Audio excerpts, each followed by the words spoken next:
The story begins with a statement of passion. I've always been a sucker for video games.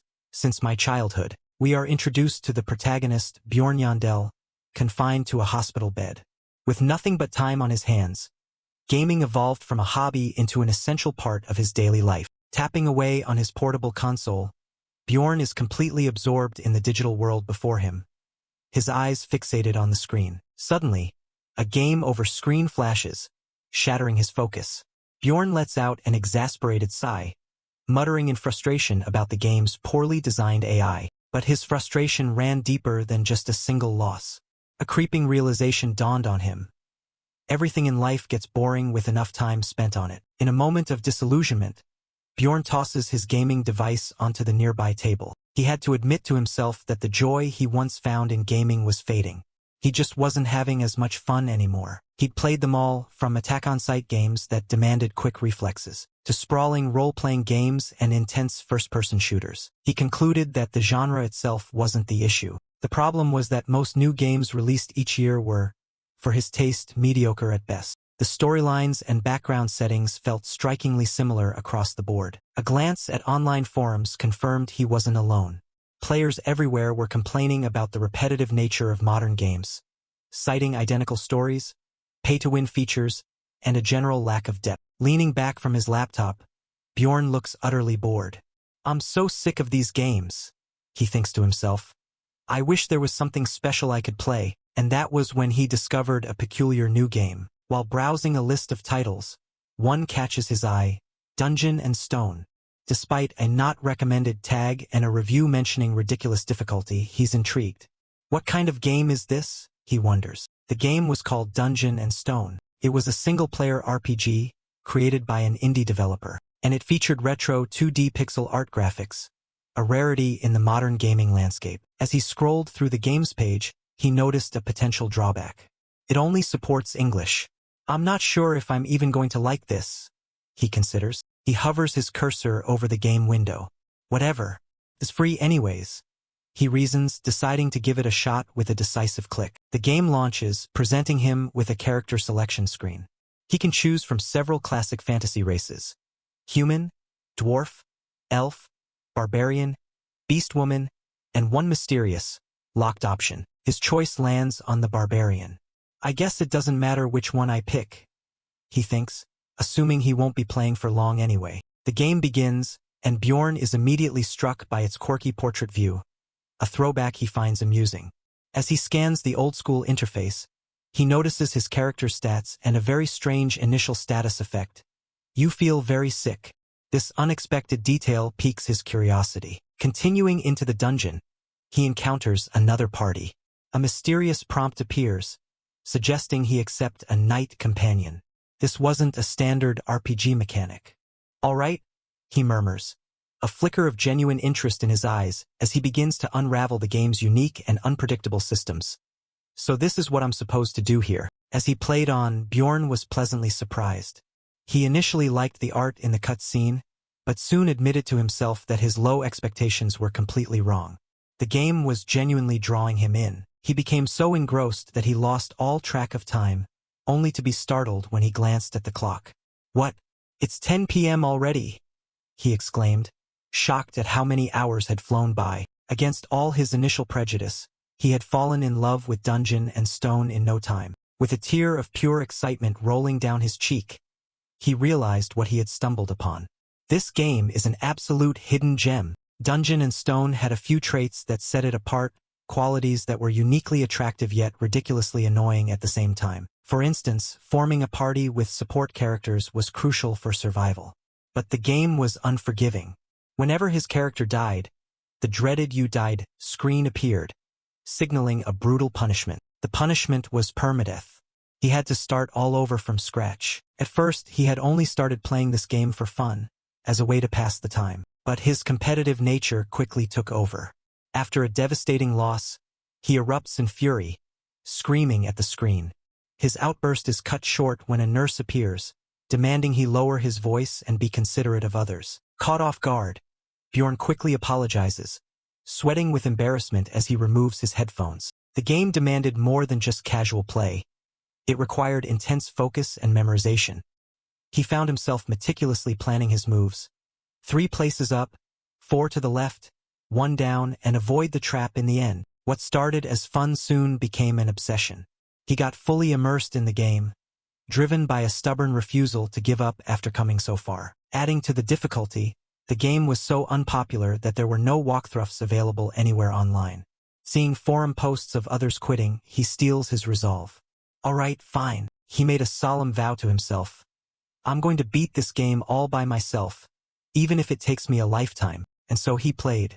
He played this game while he was hospitalized. He played while he served his compulsory time as a social service agent. And he continued to play while he studied in college after graduating, and even during his commute to the job he eventually landed. Through all these years, he stuck with his one and only character choice, the Barbarian. Dungeon and Stone was literally all he played. Every failure, every game over, was met not with surrender, but with a defiant curse and a renewed determination. F***CK. Alright, I'm going again. The cycle was relentless. Death after death, loss after loss, his party members falling one by one. But each time the response was the same. Again and again. 9 years have passed. After nearly a decade of relentless effort, a triumphant, nervous smile spreads across his face. He swallows hard, whispering to himself, I'm finally here. Eyes wide with manic excitement, Bjorn lets out a triumphant roar. He's done it. He has finally reached the dungeon of the final boss. On the screen, his pixelated barbarian stands before a pair of imposing torchlit doors. This was the place, the final stage of his 9-year-long journey. The final destination had a name, the Gate of the Abyss. He throws his arms up in pure ecstasy, roaring in triumph. Did you see that? I just got to the final stage of this game, that no one has even been to. The moment is overwhelming. Took him 9 years, his entire 20s, just to reach this point. He sniffles, overcome with emotion as the memories of his long journey flash by. An in-game prompt appears. T.O. enter the boss room? Bjorn scoffs at the question. Will I enter? What kind of question is that? Of course I will. The game follows up with another prompt, warning him, Are you sure? You may be unable to return once you enter the room. Bjorn smirks, completely unfazed. I get it, he thinks. It's the final chapter and you want to scare me. He confidently prepares to click yes. Without a moment's hesitation, he confirms his choice. But who in the right mind wouldn't enter after all this time? The screen accepts his answer. You've answered yes. Please wait. He tempers his excitement with strategy. He doesn't expect to defeat the boss on his first try. His primary goal is to gather as much information as possible to come up with a winning plan. As the game loads, he leans back and theorizes about the upcoming fight, wondering about the boss's movement patterns, attributes, and what instant death skills he'll need to watch out for. He chuckles to himself, musing that it would be funny if he beat the boss on his first try after all this planning. A ding signals the loading is complete, but a sense of foreboding hangs in the air. A new message appears on the screen, declaring, You have set foot in the abyss. But then, another, far more confusing message flashes. Tutorial successfully cleared. It was a notification that, in hindsight, would take him a while to truly understand. His mind reels in absolute confusion. Tutorial, staring blankly, his eyes widen as a profound and unsettling realization begins to dawn on him. Hold on a second, he shouts, jolting up in his chair. Why is the text in Korean all of a sudden? His confusion turns to outrage. I thought Dungeon and Stone only supported English. He grits his teeth, infuriated. And I spent so much time translating it word by word. His rant is cut short by a sudden, brilliant flash of light. Another message from the game interrupts his thoughts. Target confirmed. A strange blue energy suddenly surrounds him, causing his body to shake uncontrollably. With an intense flash of light, he's thrown back, crying out in agony as the energy surges through him. Overwhelmed by excruciating pain that racks his entire body, he can only wonder in terror, just what in the world is going on? The system issues one final, ominous message. Starting transmission process. His monitor erupts in a blinding flare of light that engulfs everything. In that moment, he lost consciousness. From the depths of his unconscious state, a deep, booming voice breaks through, congratulating a group of young warriors. As his senses slowly return, he finds himself in a vast, dark hall amidst a crowd. A powerful barbarian chieftain announces that the young warriors will leave the sanctified grounds. Still dazed, Bjorn can only groggily wonder who is speaking so loudly in the middle of the night. The barbarian chieftain's voice thunders through the hall, commanding the crowd to begin their journey to become true warriors. Bjorn can only stand in baffled silence, a giant question mark exploding in his mind. I was completely lost for words. He slowly began to take in his surroundings.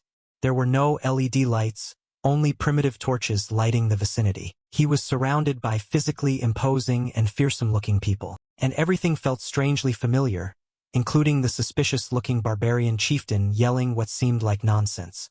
"You will now pick up a weapon of your choice," he roared. His thoughts spiral in confusion.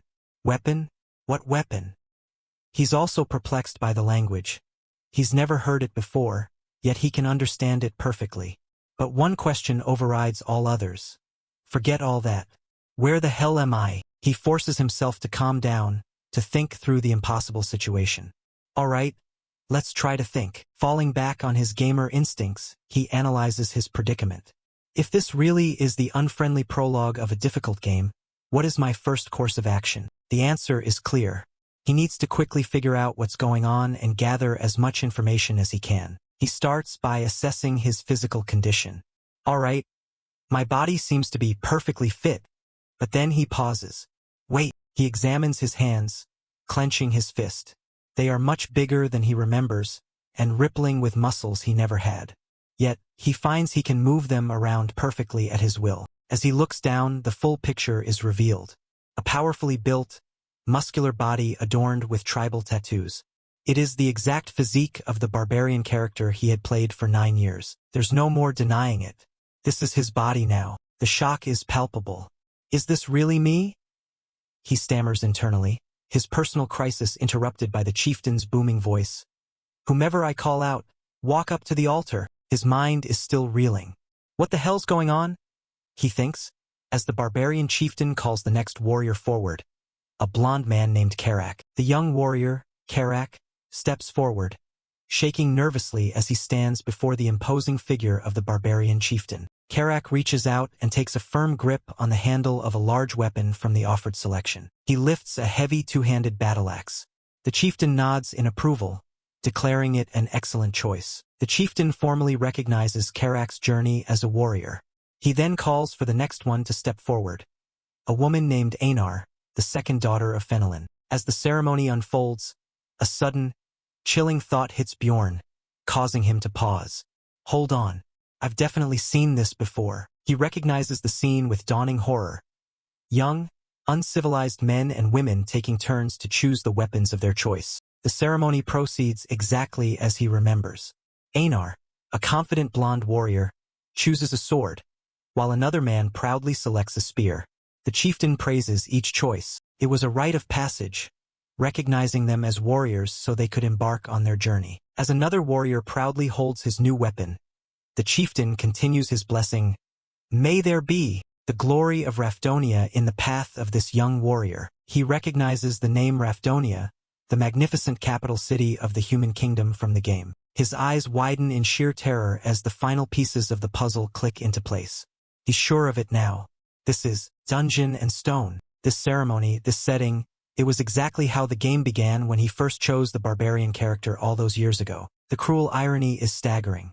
Just moments ago, he was about to enter the dungeon of the final boss as the barbarian. Somehow, he has been thrown all the way back to the very beginning. His mind struggles to comprehend it. This makes no sense. Just how is this even? He stammers in his mind. There's just no way. His internal panic drowned out by the terrified cry of another man beside him. A red-haired man nearby turns pale, trembling as he mutters the exact same realization aloud. This is how Dungeon and Stone begins. Bjorn stares at him, utterly shocked. The man continues to spiral, frantically asking, "What the hell? Why am I even here?" Bjorn watches, recognizing the same confusion and mortal fear that he feels. He stands out starkly from the other barbarians gathered there, his undisguised terror a complete anomaly. A stunning thought occurs to Bjorn. So I wasn't the only one that got sucked into the game. He probably woke up in this body just like me. His train of thought is violently interrupted by the barbarian chieftain's furious roar. Who the hell just said something without permission? Bjorn flinches at the sudden explosion of rage. In an instant, the chieftain is right in front of them, his presence overwhelming and his eyes glowing with a menacing light. Bjorn is frozen in terror at the impossible speed. When did he even get here? The chieftain looms over the panicking red-haired man, his voice a low, dangerous growl. Was it you? It wasn't him, but it was too late. Bjorn's panic denial is lost in the chaos. Bjorn curses his own helplessness, blaming the other man's foolish outburst for the deadly situation. It's all this bastard's fault. He can only glare at the red-haired man, who turns to him with a look of pure, uncomprehending confusion. Completely oblivious to the fatal danger he is in, the man can only stammer, "Huh." A fearsome barbarian chieftain, his face contorted with rage, points accusingly at a young warrior. "It has to be you," he bellows, his voice echoing with absolute authority. The accused man, whose name is Orium, is paralyzed with fear. He stammers a question that seals his fate. "Are you talking about dungeon and stone?" His question is met not with words, but with cold, swift steel. The barbarian chieftain swings his enormous axe, cutting through the air with deadly intent. The brutal execution is over in an instant. Orium is decapitated, his terrified expression a permanent, gruesome fixture on his severed head. From the crowd, a muscular, tattooed man named Bjorn Yandel watches the horrifying spectacle, his face and body splattered with Orium's blood. A close-up of Bjorn's eye reveals the shock and panic raging within him. His heart hammers against his ribs as he thinks to himself, "What's the meaning of this?" Bjorn clenches his fist, a desperate attempt to ground himself. He takes a deep breath, trying to calm the storm of fear threatening to overwhelm him. With blood still fresh on his cheek, the gravity of his situation crashes down on him. He understands that any sign of weakness could be a death sentence. The official explanation for the execution is given. Orium, the son of Kajua, was not a man, but an evil spirit that had taken possession of a warrior's body. The barbarian chieftain stands as the embodiment of brutal justice, his bloodied axe resting on his shoulder, his gaze sweeping over the silent crowd. He addresses his warriors, his voice a commanding roar. "Forget every word that came out of the evil spirit's mouth," he orders, seizing control of the narrative. With the dissenter silenced, the chieftain declares that the ceremony will continue.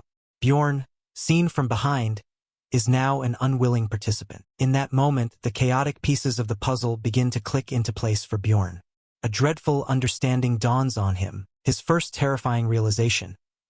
Anyone from outside the game, like him and Orium, is considered an evil spirit in this world. The second rule of this twisted game becomes brutally clear. If his true identity is discovered, he will be killed without hesitation. And the third, most personal realization, the head that was just detached from its body could have very easily been his own. With these grim thoughts, a new resolve hardens within him. He must survive the ceremony, no matter the cost, and keep his secret hidden. But just as he resolves to blend in, a new challenge arises. The chieftain's voice cuts through the tension, calling for the next participant. A name is called for the ritual. Serum, the fourth son of Kennick, step forward. The ceremony is moving on, and the pressure mounts. Hearing the name, Bjorn flinches. A wave of uncertainty washes over him. Is that his name? Or is he just panicking as the ceremony gets closer? The ceremony proceeds at a relentless pace. As another warrior is called, 2 more barbarians step forward to take their place in the ritual. This is the small problem Bjorn realized he had. He has been thrust into this body, into this world, without the most basic piece of information. His own name. The imperative call of "next" rings out once more, each shout chipping away at Bjorn's composure. Bjorn breaks into a cold sweat, his mind racing. He mentally curses the game for putting him in this impossible situation. He can't summon a status window, and guessing his name is a gamble with his life on the line. He needs another way. As the final "next" echoes, an idea, a desperate, slim chance, begins to form in Bjorn's mind. He knows it's a long shot, but it's the only plan he can think of to survive the next few moments. He remembers a crucial rule from the game.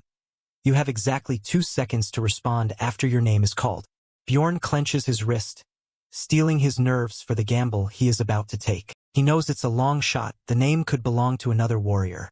But with the chieftain shouting for the next participant, it's the only chance he has. Then, the chieftain's voice booms across the clearing, roaring the name Bjorn recognizes from his countless hours of gameplay.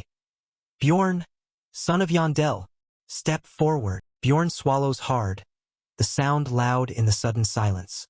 The internal clock starts ticking. 1 second has passed. The other barbarians in the crowd remain motionless, their eyes fixed forward. The 2-second time limit is up. It's now or never. The unspoken rule hangs heavy in the air. Before the silent assembly of warriors, the chieftain waits. If no one takes the first step, then the person whose name was called is deemed an imposter, an evil spirit, and will be executed on the spot. Just as the window of opportunity is about to close, a single foot steps forward with grim purpose. Bjorn has made his choice. With blood on his cheek and sweat on his brow, Bjorn stands before them all. His expression is a mask of determination, hiding the terror churning inside him. He commits to the gamble, his mind screaming, "That has to be my name!" But a smaller, terrified part of him can only add a desperate, silent prayer. Hopefully, in the world of the game, a booming voice calls out, demanding for Bjorn, son of Yandel, to step forward. A muscular young man obliges and steps forward, coming face to face with the barbarian elder who summoned him. The barbarian leader stares down at him with glowing, intense eyes, his expression stern and serious. Bjorn meets his gaze with a look of fierce determination, his face splattered with blood from a previous trial. The barbarian leader addresses him simply as young warrior. With a commanding shout, the elder instructs Bjorn to pick up the weapon of his choice, marking the beginning of the rite of passage. Bjorn thinks to himself, "I was right." It seems he had anticipated this moment based on his vast knowledge of the game. He internally confirms his new identity in this world. Bjorn, son of Yandel. A confident, knowing grin spreads across Bjorn's face. He knows exactly what he's going to do. Now, having accepted his fate, he readies himself to make another important decision, clenching his fist in anticipation. Explains the traits of barbarians. They lack magical affinity but possess immense physical strength to compensate. Below, a rack displays various weapons like swords and spears, the typical choices for a warrior. Bjorn reflects on his past game-playing experience, remembering how he initially built his barbarian as a standard melee attacker when he was still a novice. But now, with years of meta-knowledge, he believes he knows the perfect item to choose to ensure his survival. With a clear strategy in mind, Bjorn reaches down towards the weapon rack, his choice already made. His internal monologue is firm. "It's this." The barbarian leader watches, letting out a curious "oh" as he sees Bjorn's unconventional selection. Instead of an offensive weapon, Bjorn stands proudly holding a sturdy shield, defying all expectations for a barbarian. Bjorn looks ahead, his expression radiating confidence. He knows this is the absolute best starting item for a barbarian in this game. The barbarian leader acknowledges his choice, declaring that Bjorn has now taken the first step toward becoming a true warrior. A system message appears, confirming that the initial character setup is complete. Synchronization is finished. The scene suddenly shifts. A ding sound is heard as we are pulled from the fantasy world back to a modern, empty room with a glowing computer monitor. On the screen, a notification appears, indicating that the overall item level has increased to 24, likely due to the shield he acquired. A message then indicates that the character's data and a new journal entry about the rite of passage will be automatically logged and sent to the administrator. As the log completes, a final status window for Bjorn Yandel appears, summarizing his new stats. This formalizes the unconventional shield choice he made, a decision born from harsh lessons he learned long ago. Bjorn recalls his early days playing the game. He had initially chosen a greatsword as his starting weapon, admitting that he picked it simply because he thought it was cool. However, that choice proved fatal. With a powerful offense but poor defense, his character was constantly dying to monsters, unable to withstand their attacks. He remembers his past self, screaming in frustration in front of his computer, desperately trying to figure out how to make his barbarian character more resilient and less fragile. In his quest for a better build, he experimented with every heavy weapon imaginable: two-handed battle axes, warhammers, flails, and more. But every path seemed to lead to the same result: a high-risk, high-reward berserker build. This berserker playstyle was unreliable.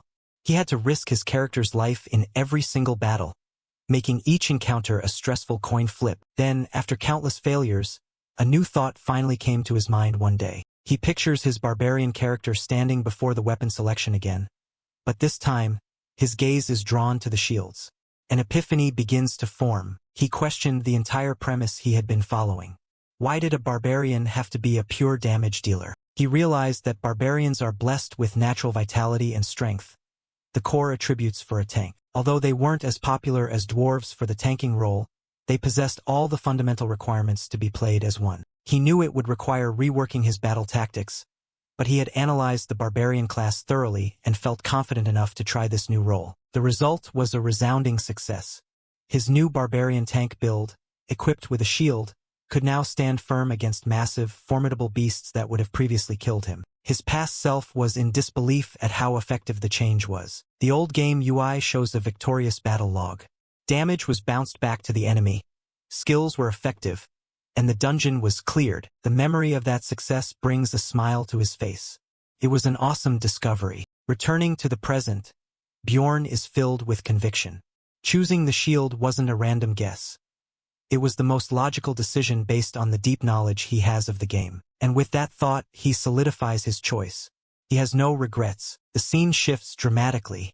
A booming command echoes to open the gate, as a massive wooden gate begins to rumble upwards. With a heavy thud, the gate locks into place, opening the way forward for the crowd of barbarians waiting outside. The next step in their journey is laid out. After completing the ceremony, the barbarians must enter a dangerous place called the labyrinth. Bjorn stands among the crowd of his new kin, a nervous sweat on his brow, as he contemplates the daunting task ahead. However, to reach the labyrinth, they must first pass through the city where it is located. The city before them is Rafdonia. Standing at the gate, the barbarian leader points forward and commands his warriors. "Embark on your journey, warriors." He roars with passion, declaring, "That is where your destiny leads you." The barbarian leader roars, his voice filled with passion, igniting the spirits of the warriors before him. With a thunderous cry, the horde of barbarians, including Bjorn and a fierce-looking blonde woman, charge forward into the city of Rafdonia. Swept up in the frenzy, Bjorn finds himself running along with the crowd, though he has no idea where they're headed. As they rush headfirst through the unfamiliar streets, a doubt creeps into his mind. Do any of these barbarians actually know the way? Suddenly, a loud shout cuts through the chaos. "Stop!" The warrior leading the charge, a man named Karak, sheepishly admits to the entire group that he thinks he got them lost. The other barbarians are immediately furious at Karak's incompetence, shouting that he's shameless. The crowd quickly turns on him, booing and shouting that Karak, the third son of Fanon, led them astray and does not deserve to be their leader. They demand he atone for his mistake. Bjorn watches the scene with disdain, thinking to himself how pathetic they are for turning on the man they were blindly following just moments ago. Humiliated, Karak accepts their judgment and steps down from his leadership role. As he steps back, the formidable blonde female warrior from before steps forward to take his place. With booming confidence, the woman introduces herself as Einar and declares that she will be leading from the front now. The fickle crowd erupts in cheers, praising Einar, the second daughter of Fenelon. They are instantly convinced that this clever woman will lead them in the right direction. Einar flashes a confident, almost smug, smile, relishing the crowd's adoration. Bjorn watches this change of command with a skeptical eye, quietly observing the new leader. However, just a moment later, Einar's confidence evaporates as she too admits to being lost. Her face turns to one of pure panic, a nervous sweat drop rolling down her cheek as the reality of the situation hits her. The barbarians are in disbelief, collectively shouting, "You too!" Panic and frustration erupt once more. The barbarians shout that this is no good, worried they won't reach the labyrinth before it's too late. The group descends into chaos again, with members shouting over each other, nominating new potential leaders and arguing about who should guide them. Bjorn stands amidst the pandemonium, holding his head in his hand as he wonders if any of these morons have a single shred of intelligence. He knows that at this rate, they'll never reach the labyrinth in time. Still, he's hesitant to step up and draw unnecessary attention to himself. Deciding on a more subtle approach, Bjorn quietly approaches the flustered Einar and taps her on the shoulder. Startled, Einar turns around.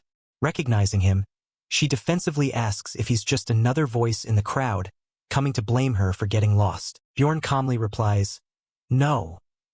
He brings a finger to his lips, leans in, and whispers that he wants to tell her how to navigate. Einar is completely taken aback, her eyes wide with shock. "Do you speak the truth?" she stammers. "How would you know the way?" "It's simple," Bjorn whispers, pointing towards a group of well-armed adventurers in the distance. "Just follow those guys over there." He explains his logic. Those adventurers, who look down on the barbarians as uncivilized meatheads, are fully equipped in armor at night. There's only one place they could possibly be headed. Einar's eyes widen in understanding. The simple logic is undeniable. She agrees to give his plan a try. Seizing the opportunity, Einar turns to the restless crowd and triumphantly announces she has found the way to the labyrinth. The barbarians erupt in cheers, praising her great wisdom and dubbing her Einar the Wise, all while Bjorn looks on, unimpressed. Watching the gullible crowd celebrate, Bjorn's low opinion of his kin is solidified. He is now completely convinced that they don't have brains. Now hailed as a wise leader, Einar confidently shouts for the others to follow her lead. The barbarians let out a mighty roar as they charge after her, finally heading in the right direction through the dark city streets. Soon, a brilliant, crackling purple light appears before them. Someone shouts, "It's the labyrinth!" The entire horde of barbarians stands in awe before the massive, swirling portal, the sacred ground of battle they have been seeking. Bjorn, however, is struck by a different emotion. Holy crap, he thinks. It really is the labyrinth. The game has become terrifyingly real. A close-up on his face reveals not excitement, but pure, unadulterated fear. His eyes are wide, and a nervous sweat trickles down his temple. He gulps, the confidence he had just moments ago completely gone. Faced with the genuine article, he's no longer sure if entering the labyrinth is a wise choice. He feels a powerful urge to flee, thinking that, in the chaos of the crowd, no one would even notice if he discreetly slipped away right now. His mind flashes back to his previous life. He was never blessed with good health, and as a frail young man confined to a hospital bed, he's never had to throw a single real punch in his life. The terrifying question echoes in his mind. Does he really have what it takes to kill a monster? He desperately searches for an alternative, a way to pay the dreaded Raftonian tax without having to fight. He curses the tax system, remembering it as one of the worst and most punishing features of the game Dungeon and Stone. The harsh rules of the world are laid bare. All citizens of Raftonia must start paying taxes upon turning 20. Those that fail to do so are sentenced to death. There were several ways to make money in the game to pay this tax. The first and most common method was to enter the labyrinth and make a living by fighting the monsters within. The second option was to get a normal job, working at an establishment like a pub within the city. The problem is that in this world he is a barbarian, and due to the deep-seated prejudice in this world, barbarians are seen as uncivilized and unemployable. They're viewed with contempt by the townsfolk, who refuse to hire uncivilized meatheads out of fear they'll just wreck everything. It was a hard-coded rule in the game he knew. Barbarians were not permitted to work regular jobs. That is why, unlike any other class, they were given a weapon at the start. It meant their only path to survival was to fight. Bjorn clings to a sliver of desperate hope. What if this world operates on a different set of rules than the game he played? Maybe, just maybe, he wouldn't have to fight. A frantic shout cuts through his thoughts, announcing that there are only 10 minutes until the gate portal closes. Time is running out and he's faced with the biggest problem yet. The gate to the labyrinth only opens once a month. His heart thumps in his chest.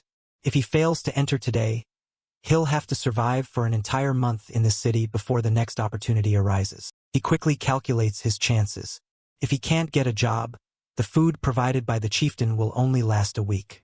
After that, he might barely survive the month, but he'd be in no condition to do anything else. If he's going to enter, it has to be now. But despite the urgency, his feet feel glued to the ground, paralyzed by overwhelming fear. His heart pounds erratically. He's frozen because he understands the truth. He's not playing a game in front of a computer anymore. This time, his real life is on the line. Suddenly, a hand lands on his shoulder, and Einar's voice calls his name. He flinches, startled out of his terrified trance. He turns to face her, still dazed, and stammers her name and incorrect title. Second daughter, she corrects him firmly. She points out that all the other warriors have already entered the portal. They are the only ones left and must hurry, as they arrived late. Another urgent warning echoes through the air. 5 minutes until the gate closes. Together, they watch as the glowing portal visibly shrinks with each passing second. The gateway to their survival is rapidly disappearing. Trying to feign courage, Bjorn tells her to go on ahead, promising he'll be right behind her. She gives a simple okay and turns to go, but she stops at the last second.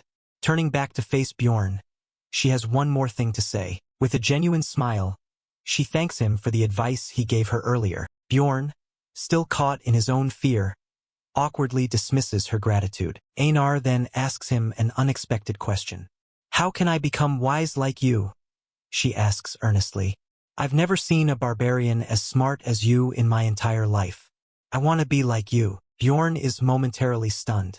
His cynical mind immediately pictures a typical, brainless barbarian and thinks that for her to become smart, she'd need to be reborn. Not wanting to be rude, he quickly comes up with a generic piece of wisdom. "Always think first before you move," he says, which Einar seems to accept as a profound insight. Her words, however, spark something in him. He realizes fear is universal, but his knowledge is unique. Clenching his fist, he finds his resolve. His barbarian physique and his gamer's brain are his only path to survival. With a final look of determination, he dashes into the shrinking portal just before it closes completely, embracing his new reality. Continuing from the previous chapter, Bjorn expresses his gratitude towards Einar for her advice, promising to repay her if he makes it back alive from the labyrinth. Einar lets out a hearty and confident laugh, seemingly unconcerned by the dangers that lie ahead. However, Bjorn is taken aback by her casual mention of the possibility of not returning alive, a thought that seriously concerns him. He reflects on his experience from the game, remembering that the barbarians he played with were depicted as fearless warriors, a trait that seems to hold true in this world as well. Curious about her mindset, Bjorn directly asks Einar if she, too, is afraid of dying. With a sudden shift in tone to a more serious one, Einar admits that she is indeed afraid. She elaborates, explaining that despite her fear, she was born a warrior, and for a warrior, a death that comes from being unable to fight is a shared fate. Her words resonate deeply with Bjorn, and he quietly agrees with her sentiment. A realization dawns on him. The barbarians are not fearless. They are just like him, filled with fear but left with no other option but to fight for their survival. He understands that hunting monsters in the labyrinth is not a choice but a necessity for survival in this city. As Einar wishes him well, Bjorn nods in acknowledgement, now holding a newfound respect for the barbarians who have learned to suppress their fear to move forward. He grips his shield tightly, a silent declaration of his acceptance of his new identity as a barbarian. Suddenly, a loud announcement creates a sense of urgency. There is only 1 minute left before the gate to the labyrinth closes. Without a moment's hesitation, Bjorn breaks into a full dash towards the closing portal. With a grimace that mixes fear and determination, Bjorn steels himself for what lies ahead. The crowd watches as the magical energy of the portal begins to fizzle out, signaling its imminent closure. As he runs, Bjorn reaffirms his plan in his mind, banking on the powerful physique of his new barbarian body and the extensive knowledge he has accumulated from his years of playing the game. He pushes himself forward, determined to do whatever it takes to make it through the portal. His singular, driving thought is to survive in this new, dangerous world. A system message appears before him, confirming his successful entry into the crystal cave on the first floor. Bjorn takes a moment to survey his new surroundings, a silent, assessing stare in his eyes. His initial assessment leaves him utterly confused. This is not the crystal cave he remembers from the game. He stands amidst a dark, star-filled void, a stark contrast to the crystalline dungeon he was expecting. Baffled by the unexpected environment, he can only ask himself, "Where the hell am I?" Bjorn stands with unwavering confidence. As a seasoned player, he believes he's an expert when it comes to the world of Dungeon and Stone. His conclusion is simple and based on years of mastering the game's mechanics. He believes that with the raw, powerful physicality of his new barbarian body combined with the sharp, strategic mind of an expert gamer from his past life, he has everything he needs. With this combination, he firmly believes he has more than what it takes to survive. Or so he thought. But reality quickly shatters his confidence. He lets out a frustrated sigh and turns, realizing the damning truth of his situation. It's pitch black, and he can't see a single thing. This strikes him as strange. According to the rules, he shouldn't be the only one who entered the labyrinth with just a single starting item. He thinks of the other players, the other barbarians who should be in a similar situation. He dives deep into his memory, accessing his vast knowledge of the game, visualizing the old 2D map he knew so well. According to that knowledge, the crystals embedded in the walls of the labyrinth's first floor were supposed to provide a natural source of light. A torch shouldn't have been necessary at the start. His confidence begins to waver. Then, a horrifying possibility dawns on him. He realizes he might be in one of the game's most treacherous locations. A dark area. He recalls the specific details. The outermost sections and a few other select parts of the first floor are completely devoid of light. But the rule that makes his situation so dire is that these areas are never supposed to be a player's starting point in the labyrinth. He stands alone in the oppressive darkness, forcing himself to adapt. This isn't a game anymore. Exceptions are possible. He reasons that the starting spot might be completely random here, unlike in the game. He can't rule anything out. Deciding to act, he tries to access the most basic of game functions to get his bearings. Status window, he calls out. Getting no response, he tries again, calling for his equipment window, character information, stats, and his inventory. His attempts grow more desperate as he calls for his skills list and journal, trying to access any system he can. But nothing works. Dejected, he accepts the harsh reality. The familiar game systems are gone, even though he didn't have high expectations in the first place. He can't get anywhere by just standing still. With renewed resolve, he reaches a hand out to the cold stone wall, deciding to advance in one direction. He begins to move cautiously through the blackness, tapping his way forward with his hand pressed against the wall as a guide. As he moves, he debates with himself. Is he going too slowly?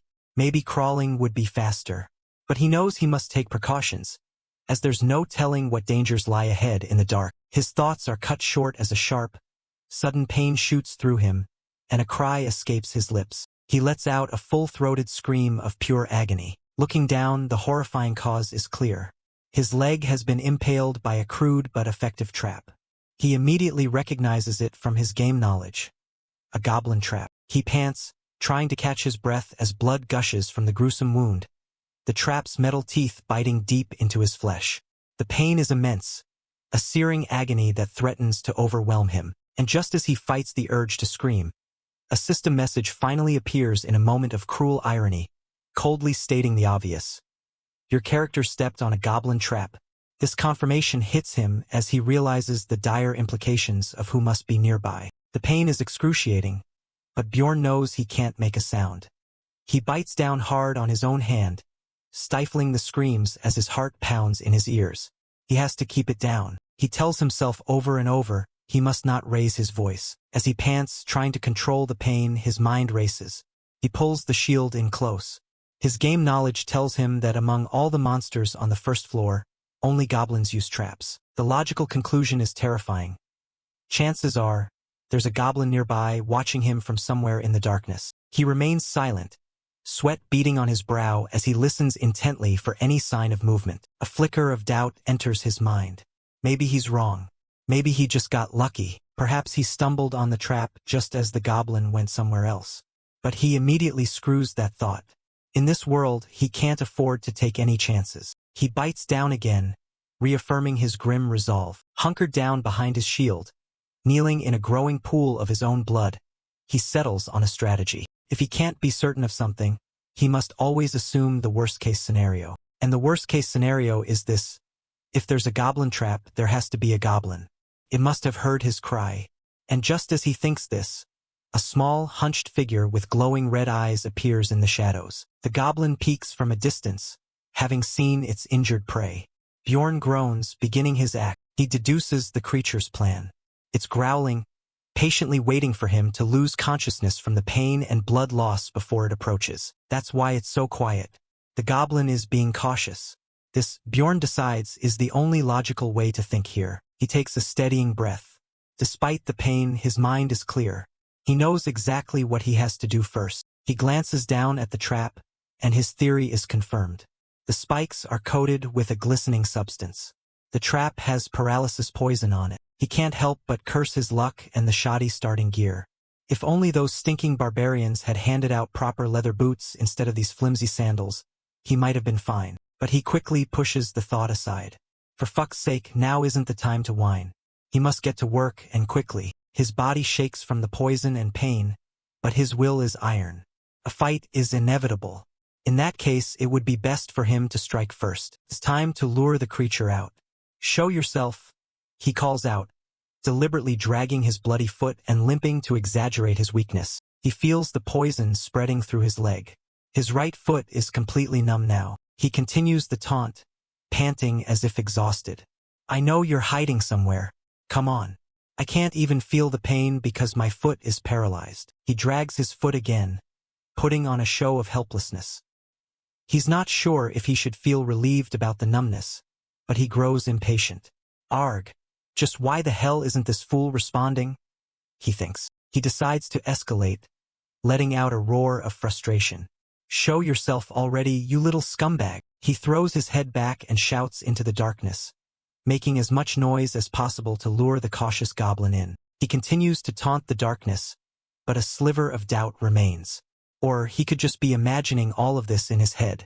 Maybe the goblin isn't hiding and watching him from somewhere. He stands defiantly, his back to the unseen enemy, his foot leaving a trail of blood. But even if acting this way would make him look like a fool, he doubles down on the act. Panting heavily, he says, "Fine. Keep staying there, because I intend to leave." He'd rather be a living fool than a dead scholar. Survival is all that matters. He decides to switch from commanding to insulting, trying to get a reaction.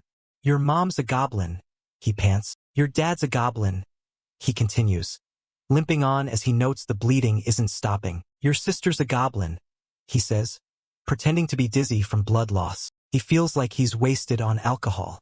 So, you're a goblin as well. Suddenly, he stops. His insults and feigned retreat worked. The goblin, unable to resist, has revealed itself and now stands behind him, axe in hand. Though he can't see it, his sharp hearing picks up the subtle sound. A footstep. His plan worked. It has to be the goblin. A smirk plays on his face. Ha! I didn't know goblins cared so much about their family too, he thinks. He heard the sound from behind him. It must have followed when he moved out of its sight. But nothing has really changed because it's still pitch black.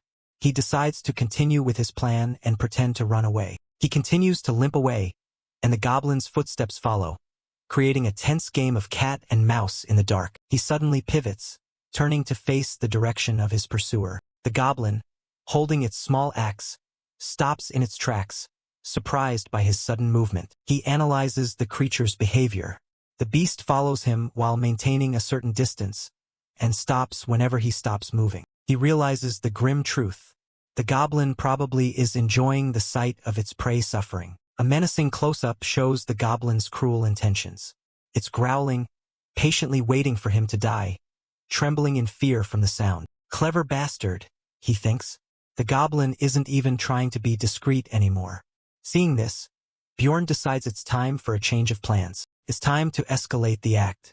He continues to limp and then dramatically staggers, pretending to lose his balance. He lets himself tumble forward, falling towards the hard stone floor. He lands hard on his back with a pained ouch, seemingly completely incapacitated. Lying still on the ground, he sends a silent message to his stalker.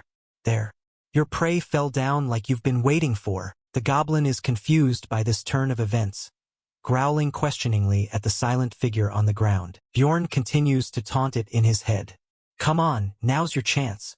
But the cautious goblin is still hesitant. To test its prey, the goblin picks up and throws a small rock, which thwacks audibly against Bjorn's head. Bjorn is inwardly furious, but forces himself to remain still. He can't believe it. Are you seriously throwing a rock? To see if I'm really dead? He's genuinely surprised by the creature's cunning. Were goblins always this smart? He feels like they're smarter than the barbarians. But the test is over. Convinced its prey is helpless, the goblin begins to approach. There he comes. Bjorn thinks. The goblin growls as it confidently steps toward the prone body, ready to claim its kill. The moment the goblin looms over him, Bjorn's eyes snap open, blazing with a predatory red light. The hunter has become the hunted. With a roar, he explodes upwards from the ground. I've been waiting for you. He swings a powerful right hook at the shocked creature, his eyes glowing with rage. You bastard! But in his haste, he misjudges the distance. His fist misses, and the goblin snarls, thinking it has regained the advantage. Bjorn is shocked.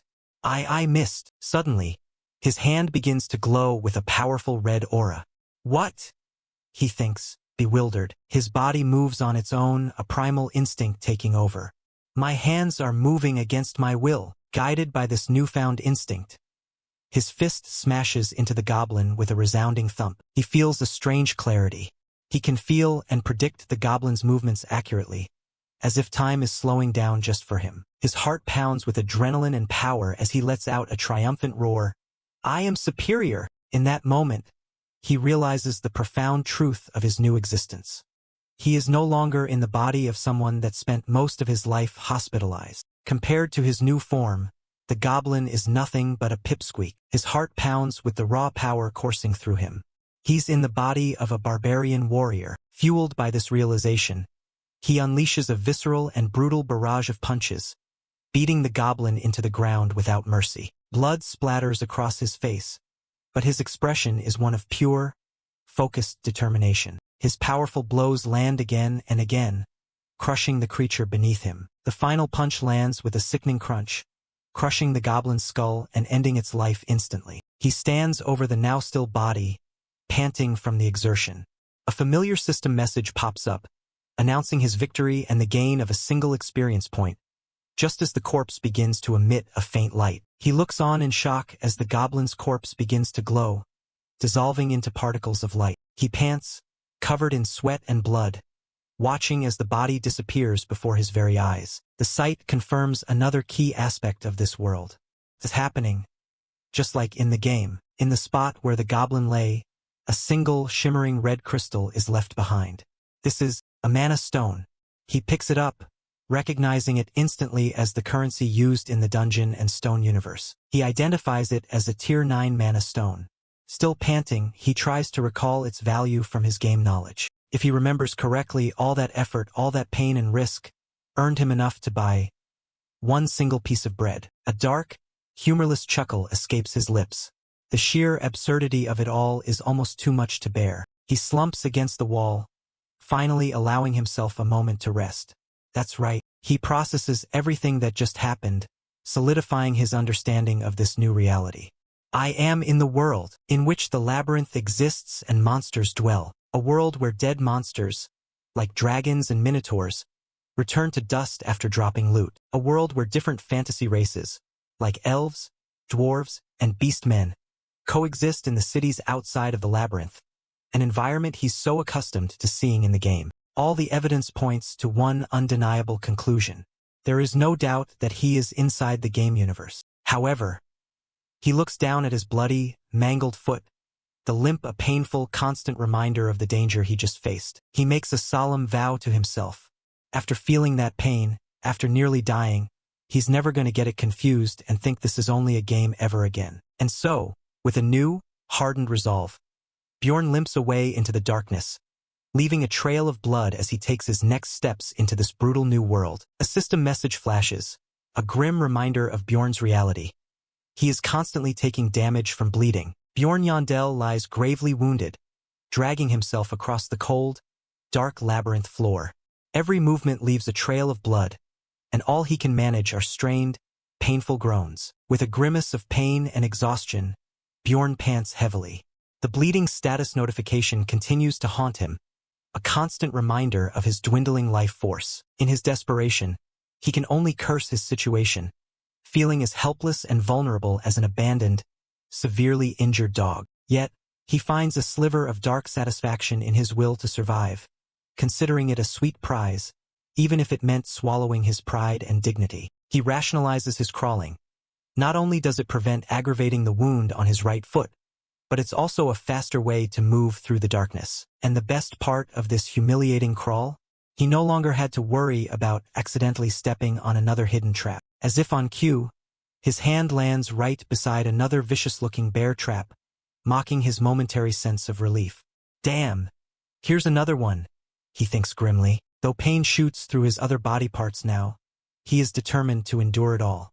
Survival is his only goal. The system messages are relentless, appearing again and again, a constant drumbeat marking his slow death. He acknowledges the grim truth. Despite his best efforts to push forward, the bleeding just isn't stopping. The notifications stack up, a visual representation of his life, steadily draining away with every moment that passes. Panting and dragging himself onward, Bjorn realizes the situation is bad. He has to find someone, anyone who might be willing to help. Clinging to his game knowledge, he believes that if he can just keep moving in one direction, he should eventually find his way out of this dark area. As his consciousness fades, his mind drifts. He recalls the face of another man, wondering what happened to the guy who was beheaded during the ceremony. His near-death state brings a crucial question to mind. Did that man die for good, or did he just wake up in his original body, back in the real world? But such thoughts are a luxury, and reality crashes back in with yet another notification. He's still bleeding out. In this moment of absolute despair, crawling through the darkness alone, he thinks he can finally understand why humans have faith in higher beings. The system alerts become a waterfall of warnings, a frantic, impersonal countdown to his demise. Then, a new, more terrifying message appears in stark red letters. His health has reached a critical level below 5%. It's in moments of complete despair he muses that people need even a fleeting glimpse of hope to rely on. The system delivers another dire warning. Failure to receive timely treatment may result in the permanent death of his character, and there's no denying his state. As he faces his own mortality, Bjorn admits to himself, "And I'm in despair right now." Yet, even in despair, his body keeps moving. He continues to drag himself forward, leaving a long, unbroken trail of blood, a testament to his agonizing struggle in the suffocating darkness. Despite the agony, Bjorn spots a faint light ahead. The darkness lifting confirms what he remembered from the game. The first floor was never meant to be fully dark. Hope flickers, pushing him onward. His resolve strengthens. He has to get to the light first, and only then can he think about what to do next. His vision blurs, his hand trembling as he pulls himself forward. He is at his absolute limit. He tries to hold onto the hope that an adventurer might help him, but a cynical voice cuts through his thoughts, mocking him. "Help? Are you really that dense?" Bjorn is shocked as a hallucination appears before him. A healthier, smirking version of himself, an alter ego born from his despair. The hallucination taunts him, asking why anyone would bother to help a dying barbarian. It cruelly lists his flaws. He isn't good-looking or smart, possessing nothing but brute force. Bjorn dismisses the vision, thinking to himself that he must have lost a lot of blood to be hallucinating so vividly right now. He sighs and drags his body forward, arguing with the phantom in his head. He calls it a smartass, but asks what else he's supposed to do. Just lie down and wait for death? The alter ego coldly retorts that he's more likely to encounter a monster than another human. But Bjorn clings to a sliver of logic. At least in the light, he'll be able to see what's coming. Shaking off the vision, Bjorn wonders if it was his alter ego. The world distorts around him as he realizes he could faint at any moment, but he continues to drag himself forward. An internal war rages within him. The desperate will to survive clashes with a taunting voice telling him he's going to die, while a small part of him just pleads for anyone to appear. The voice of despair tells him to give up, calling him a dense fool who will die anyway. But his own spirit roars back, a defiant final stand. "Shut up. I'm not giving up.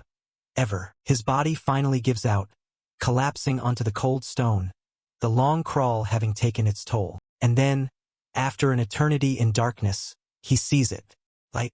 Finally. But even as hope dawns, another grim system warning appears. His health has now dropped below 4%. With glowing eyes full of sheer, raw willpower, Bjorn pants and claws his way toward the source of the light. His thoughts are a singular, desperate prayer. "Please, anyone." He stops, shocked. He's reached the edge of a ledge, and below him, bathed in a magical glow, are people. The single word echoes in his mind, a beacon of hope in his sea of despair. Adventurers. Down below, a young archer with reddish-brown hair spots him. He points and calls out to his leader, a blond man in silver armor named Drouse. "Drouse, I think I see a barbarian slowly dying over there." Just as he's found, his condition becomes critical. System warnings flash, his health plummeting from below 4% to below 2% as the bleeding continues. But at the moment of absolute crisis, an unexpected message appears. Achievement unlocked. Forcing his HP to 2% or lower, he has permanently increased his spirit stat by 1. Drouse glances up at the pathetic figure. "There's no doubt you're a newbie," he remarks. Bjorn, barely conscious, can only think, "If you can tell that straight away, help me out a little for F***'s sake." Instead of offering help, the adventurer leader simply looks on with a calculating expression and says, "This is strange." Drouse stares down, his mind racing. The primary question isn't about the barbarian's injuries, but something far more puzzling. How did a beginner even get here before us? Bjorn is so weak he can't even form words anymore, his body refusing to obey his commands. A low growl escapes his gritted teeth, his eyes burning with a furious, desperate light. His thoughts are a silent scream of pure frustration. "What the F***ck are you staring at? Help me out already." Drouse simply stands there, his expression calm and unreadable, assessing the situation with a detached, strategic mind. A slight, knowing smile plays on Drouse's lips, followed by a soft chuckle. He seems amused by the situation. He finally acts, turning to a member of his party. "Sister Ayres Ina," he calls out. "Would you be so kind as to heal this man?" Bjorn looks on in stunned hope. "A sister? That means this party has a cleric." A surge of adrenaline and hope courses through Bjorn. To have a cleric means they're aiming to go deep into the labyrinth.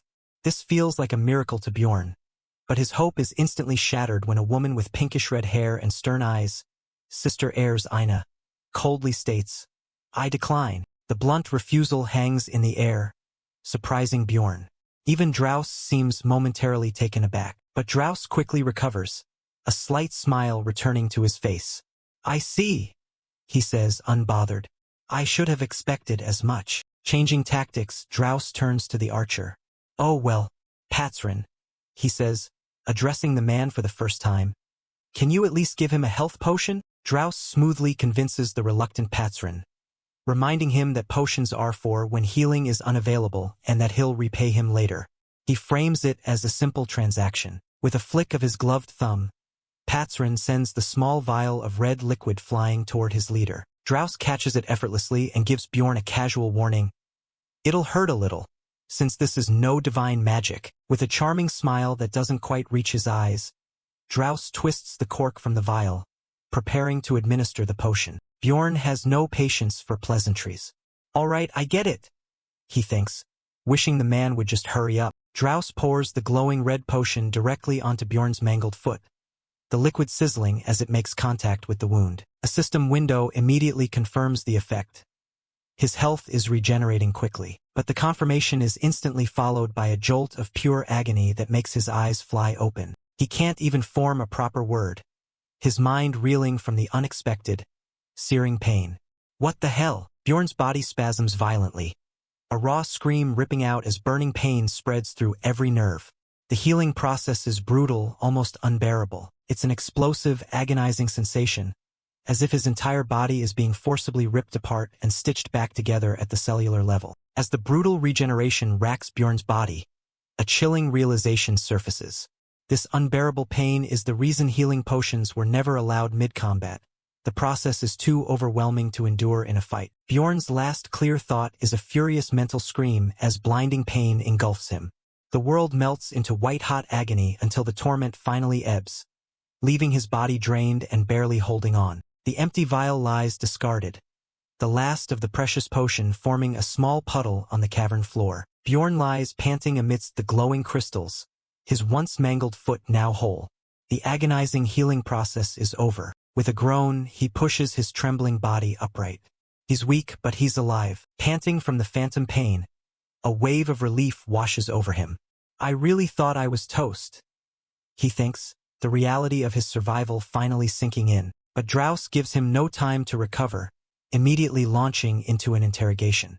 "All right, tell me now, how did you get here before us?